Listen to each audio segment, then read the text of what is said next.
So guys, match practice हो चुकी है ख़त्म और हम अपने फ्रेंड के साथ अब निकल रहे हैं अपने अपने घरों की तरफ। लेकिन बीच में एक ऐसी जस्ट चीज़ हमारे माइंड में आई कि जैसे क्या है ना, गुड़गांव हो गया, नोएडा हो गया, या फिर इंडिया में और कुछ ऐसे कुछ गिने चुने सिटीज़ हैं जहाँ पर एक कह लीजिए कि बहुत सारे बच्चे हर साल, या फिर जॉब वाले बच्चे जो भी जॉब वगैरह करते हैं, क्योंकि ये सब हब्स हैं अलग अलग इंडस्ट्रीज़ के, उनको रहने के लिए जगह ढूंढना कि कहाँ पे अच्छा मिलेगा, कहाँ पे उन्हें रहना चाहिए। एक तो बहुत ही साधारण सा लॉजिक है कि ऑब्वियसली जहाँ पर आपका स्कूल या कॉलेज या फिर आपका ऑफिस होगा, वहाँ से आप ऑब्वियसली नज़दीक जगह पे रहेंगे। नज़दीक मतलब या तो ऐसा कि वॉकिंग डिस्टेंस हो, या फिर ऐसा कि आप आसानी से ऑटो, टेम्पू या फिर मेट्रो के माध्यम से आप अपना आना जाना कर सकें। तो ऐसे बहुत सारे लोकेशंस हो सकते हैं। लेकिन स्टिल जो नए बच्चे होते हैं, जो एकदम नया जिन्होंने आए हैं नए सिटी में, जिनको मतलब बहुत ज़्यादा नॉलेज नहीं है, आइडिया नहीं है, उनको पता नहीं होता, वो बच्चे कंफ्यूज हो जाते हैं। तो हम कुछ लोकेशंस, मतलब बहुत ज़्यादा तो नहीं, क्योंकि हम भी जहाँ पे रहते हैं वहाँ के आसपास के कुछ लोकेशंस हम ज़रूर आपको दिखाएंगे व्लॉग के माध्यम से, ताकि एक सॉर्ट ऑफ आइडिया लग जाए कि मतलब कहाँ पे रहना चाहिए, कहाँ पे नहीं रहना चाहिए।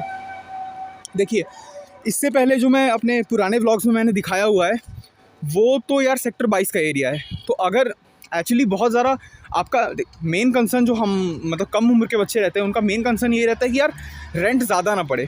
ठीक है, अब रेंट कम आएगा आपका या ज़्यादा आएगा, ये बहुत ज़्यादा मायने रखता है इस बात पर। मतलब एक बहुत इंपॉर्टेंट फैक्टर है कि आप शेयरिंग में रह रहे हैं, आप सिंगल रह रहे हैं। अगर आप शेयरिंग में रह रहे हैं तब आप बहुत अच्छे लोकेशंस में शेयरिंग के साथ तो रह ही सकते हैं, तो आपका रेंट ज़्यादा नहीं पड़ेगा, आपको सारी चीज़ें आप एंजॉय करोगे और आपको उतना ज़्यादा रेंट नहीं देना पड़ेगा। लेकिन अगर आपकी प्रायोरिटी है कि नहीं यार, मेरे को प्राइवेसी पसंद है अपनी, या फिर मेरे को पढ़ाई करनी है, या फिर मेरे को जो भी काम करना है, मेरे को रहना सिंगल है, तब यार आपको, आप मानो या ना मानो, आपको कॉम्प्रोमाइज़ करना पड़ेगा। कुछ चीज़ों में आपको कॉम्प्रोमाइज़ करना ही पड़ेगा। जैसे देखिए, एक एग्जांपल मैंने आपको यही दिखाया, ये वहाँ पे लिखा हुआ है ना, टू लेट गर्ल्स। अब लेकिन आप बिल्डिंग देख कर ही आप अंदाज़ा लगा सकते हैं। ये देखिए, ये प्रचार आपको दिख रहा होगा, आप बिल्डिंग देखकर ही अंदाज़ा लगा सकते हैं कि इतनी आलीशान बिल्डिंग है, तो डेफिनेटली इसका रेंट बहुत ज़्यादा होगा। लेकिन सिर्फ मतलब यही एक क्राइटेरिया नहीं होता है कि बिल्डिंग अच्छी है तो रेंट ज़्यादा है। एक्चुअली बहुत सारी चीज़ें मायने रखती हैं। वो पीजी के आसपास वो लोकेशन बहुत शांत होना चाहिए, तभी आप रह पाएंगे अच्छे से अपनी पढ़ाई वगैरह, या फिर अपना शांति से आप रह पाएंगे प्रॉपरली। ठीक है, तो मैं एक आध आपको रिकमेंडेशंस बताता रहूँगा। सबसे पहले जिस हम एरिया में जा रहे हैं, मतलब जिस तरफ हम जा रहे हैं, अगर बीच में कोई और एरिया पड़ता है तो मैं दिखा देता हूँ। लेकिन आई थिंक बहुत इंपॉर्टेंट ये है कि सबसे पहला लोकेशन जो एक तरह से कह लीजिए कि अफोर्डेबल है, वो आप जैसे साइबर सिटी मेट्रो स्टेशन से सबसे नज़दीक एक चौक पड़ता है जिसको कहते हैं शंकर चौक। वहाँ से आपको ऑटो, टेम्पू ये सब हर वक्त मिलती रहेंगी, और वो सारी ऑटो, टेम्पू हनुमान चौक जाती हैं।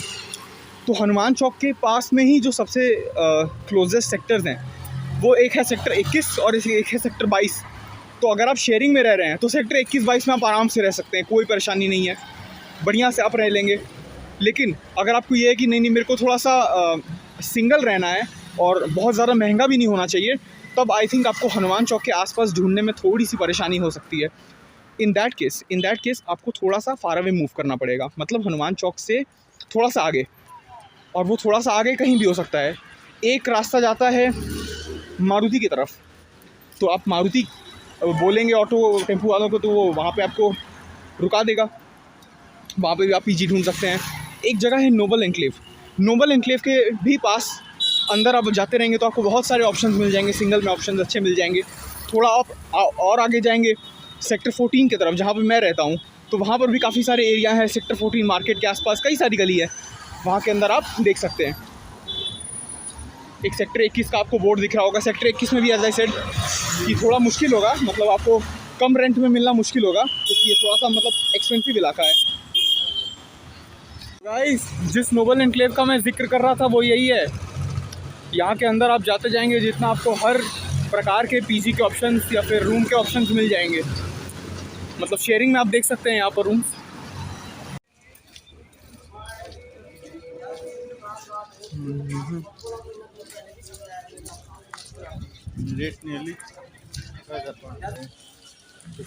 यहाँ पे आपको काफ़ी मतलब अफोर्डेबल ऑप्शंस मिल जाएंगे। और व्हेन आई से अफोर्डेबल, मतलब आप हब से, जैसे मतलब जहाँ भी ऑफिस लोकेशंस हैं वहाँ के अगर आप नज़दीक रहते हैं, जैसे यू ब्लॉक वगैरह का एरिया है जो कि उतना अच्छा भी नहीं है, मतलब उतना अच्छा भी आपको लगेगा नहीं वहाँ पर, और रेंट भी बहुत ज़्यादा है। तो यू ब्लॉक के कंपैरिजन में अगर आप देखें तो यहाँ पर आपको काफ़ी अफोर्डेबल ऑप्शंस, सिंगल में, शेयरिंग में तो और अफोर्डेबल, मतलब शेयरिंग में तो एकदम अगर आप रहने को तैयार हो ऐसे इलाके में, it will be very affordable for you. दोस्तों, आपने बहुत टाइप के घर देखे होंगे, लेकिन मैं आपको एक ऐसा घर दिखाऊंगा जिसको देख के आपको समझ में ही नहीं आएगा। चलिए थोड़ा ट्रैफिक कम होता है तो दिखाता हूँ। ये देखिए, ये घर देखिए, और आप मेरे को बताइए ये घर बन चुका है या अंडर कंस्ट्रक्शन है, ठीक है? अगर आपको पता चले तो ज़रूर बताइएगा, मुझे तो नहीं पता चल रहा। और दोस्तों, ये एक एरिया आप इसको थोड़ा सा पहचान लीजिए। इसके अंदर जैसे वो सब बिल्डिंग है, अभी हम वहाँ से बाहर निकल रहे हैं इसलिए मैं ये अभी नहीं दिखा पाऊँगा, लेकिन इस एरिया के बारे में मैं थोड़ा सा एक शॉर्ट स्टोरी अपना मेरे से रिलेटेड भी बताना चाहता हूँ। तो दोस्तों, जो एरिया मैंने अभी आपको दिखाया वही है यू ब्लॉक, जो मैं अभी थोड़ी देर पहले भी इसका जिक्र कर रहा था और जब मैं दूसरे एरियाज़ दिखा रहा था। तो हाँ, यही वो यू ब्लॉक वाला एरिया है जहाँ पर मैं पहले रहता था। लाइक जब मैंने ऑफिस ज्वाइन किया था तो उसके 2-3 महीने तक मैं वहाँ पर रहा, और अभी तो मैं यू ब्लॉक से ही निकल कर वापस अपने ऑफिस स्पेस की तरफ जा रहा हूँ। तो दिस इज़ द रूट, वो आप देखेंगे तो आपको थोड़ा थोड़ा आइडिया लग जाएगा। और यहाँ पर लाइक अगर मैं एक नॉर्मल रेंज बताऊँ तो 8-9,000 से रूम्स स्टार्ट होते हैं, they can go up to 50,000 16,000। तो मतलब मैं 115 की बात कर रहा हूँ, 1516 की बात कर रहा हूँ। हाँ, तो इतने तक रेंज करते हैं room. Fully furnished rooms generally आपको सारे मिल जाएंगे, कुछ इक्का दुक्का पीजी भी मिल जाएंगे, पर मोर और लेस यहाँ पर 1 आर के फ्लैट्स अवेलेबल होते हैं। अब यहाँ पर आप लाइक जो भी ओनर या फिर केयर टेकर हैं उनसे जब आप रूम बुकिंग करेंगे तो आप नेगोशिएशन करके उनसे प्राइस तय कर सकते हैं, जितने पर भी वो मान जाए। और आप एज़ पर योर नीड और एज़ पर योर रिक्वायरमेंट आप सिंगल डबल रह सकते हैं। ये भी नहीं कि बहुत ज़्यादा बंदे एक ही रूम में घुसा दिए। देखिए, अब ये थोड़ा सा ऊपर का व्यू दिखाऊं तो अब आपको प्रॉपर एक नज़र आएगा। वो जो सारे आप सामने बिल्डिंग्स देख रहे हैं ना, वही सब यू ब्लॉक की बिल्डिंग्स हैं, और वो ज़्यादातर दे आर के फ्लैट्स, ठीक है?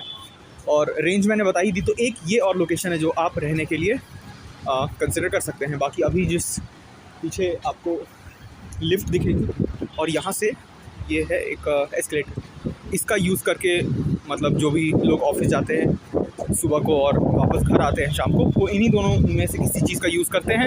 एंड यू ब्लॉक के रहने की मतलब वैसे तो अगर आप कहीं रहो, किस इंसान को कहाँ रहना सूट करता है वो उस पर डिपेंड करता है। बट अगर मैं यू ब्लॉक की एक बहुत अच्छी बात यह कहूँ तो वो यही होगा कि विद इन नो टाइम, मतलब आपको पता ही नहीं चलता आप कब घर में आ गए कब ऑफिस में आ गए, इतना फास्ट है। आपको ट्रैफिक का झंझट नहीं है, आपको ट्रैफिक में मतलब हॉर्न बज रहे हैं, चैं पी पे हैं, मतलब आपको वेट नहीं करना कुछ। आप विद इन नो टाइम आप ऑफिस, और विद इन नो टाइम आप ऑफिस से घर, ये सबसे बड़ा एडवांटेज है। इसीलिए बहुत सारे लोग मतलब डिस्पाइट यू ब्लॉक कितना कंजस्टेड है, डिस्पाइट यहाँ पर मतलब बहुत झंझट होती है, कभी केयर टेकर के साथ अच्छी नहीं बन रही, ओनर के साथ अच्छी नहीं बन रही, लेकिन लोग झक मार के भी यू ब्लॉक अगर रहना प्रेफर करते हैं, तो this is one of the main reason. और जो मैंने आपको एस्केलेटर दिखाया था पीछे, और वहीं से ये जो एक ब्रिज बना रखा है, दिस इज़ द लाइक यही मेन रास्ता है। मतलब इसके अलावा, क्योंकि अगर आप रोड क्रॉस करने की कोशिश करेंगे तो इट्स नॉट पॉसिबल, वो पॉसिबल ही नहीं है, क्योंकि बीच में झाड़ लगे हुए हैं, ऐसे टाइप के झाड़ लगा रखे हैं, तो आप रोड क्रॉस कर ही नहीं सकते। और आपको किसी ट्रैफिक पुलिस वगैरह ने पकड़ लिया तो आपको धर देगा आपको। तो यहीं से आपको निकलना होता है। और आप ये एस्केलेटर अंडर कंस्ट्रक्शन है, ये जब बन जाएगा तो तब तो बहुत ही मज़े हो जाएंगे। नहीं तो आप इस सीढ़ी का या फिर इस लिफ्ट का इस्तेमाल कर सकते हैं। और बस हम भी उसी लिफ्ट का इस्तेमाल करके ऑफिस की तरफ जा रहे हैं। ये है इन्फिनिटी टावर। यहीं पर लाइक काफ़ी सारी कंपनीज़ के ऑफिसेज़ हैं। वैसे तो बिल्डिंग्स कई सारी हैं, अलग अलग लोकेशंस पे कई सारी कंपनीज़ के ऑफिसेज़ हैं। ये हमारा ऑफिस है और यू ब्लॉक से रास्ता यहाँ को जाता है। ठीक है दोस्तों, तो बाकी जितने 2-3-4 लोकेशंस मैंने अपने एक्सपीरियंस से और अपने जो भी मेरा 3-4 मंथ्स में जो मेरा लिमिटेड एक्सपीरियंस था, जो मैं लोकेशन बता सकता था मैंने बता दी। बाकी डिपेंड्स अपॉन यू, आप कौन सी सिटी में हैं, कहाँ पे आपका ऑफिस है, और उसके अकॉर्डिंग आप अपने लिए चूज़ कर सकते हैं। थोड़ा सा मैंने ओवरव्यू दे दिया।